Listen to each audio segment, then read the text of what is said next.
এখানে পাট ধুইতেছি। কতটুকু জায়গার মধ্যে পাটি করছেন? পাট এখানে 30 ডিসেম্বর জায়গার পাট। কি অবস্থা এখন পাটের? পাটের অবস্থা এত কষ্ট করি আমরা, পাটের দাম যদি না পাই তাহলে তো আমাকে কৃষকের কোনো দাম নাই।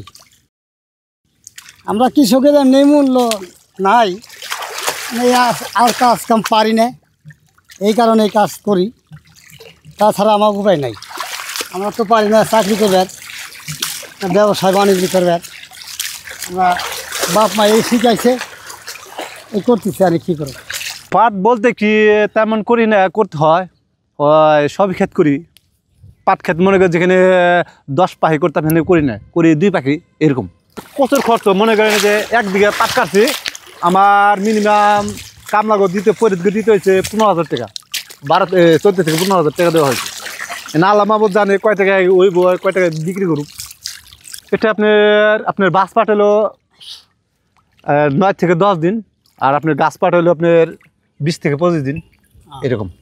ঋণ দিলে তো ভালো হইতো, ঋণ তো আমরা পাই না। কারণ মনে করেন এলাকা তো গণ্যমান্য অভাব নাই, তোর নেতা খাতার অভাব নাই, বুঝেন নাই। সরকার কিছু দেয় যায় না এমন কথা না, কিন্তু আমরা পাই না এগুলো। সমস্যা ওই যে আসলো মেঘ বৃষ্টি আসল না, খরা গেছে, তাই তো তাতে কি লস না লাভে পড়ে? লস। ধামরাই যেহেতু একটি বৈচিত্র্যময় কৃষির, এখানে উচ্চমূল্যের ফসলগুলো তারা চাষ করে বেশি, এবং কখনোই জমি খালি থাকে না। যে উপযুক্ত পাট সাধারণত যে উপযুক্ত জমিতে চাষ হয়, সেই জমিটাতে তারা উচ্চমূল্যের সবজি চাষ করে। সবজি চাষে অল্প সময়ের মধ্যে তারা বেশি লাভ করতে পারে।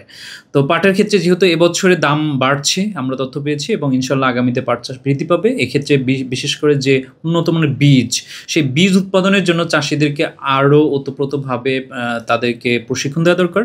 এবং এই পাট নিয়ে একটি প্রকল্পও থাকা উচিত, যেন চাষিরা খুব দ্রুত, খুব সুন্দরভাবে তাদের স্পেশালি শুধু পাট চাষিদেরকে নিয়ে সুন্দরভাবে কাজ করা যায়, তারা যেন উন্নত মানের আঁশ তৈরি করতে পারে, এবং আমাদের সেই পুরানো যে ঐতিহ্য পাটের যে সোনালী আঁশ, সেই সোনালী আঁশের সুদিন আবার সামনে ফিরে আসবে।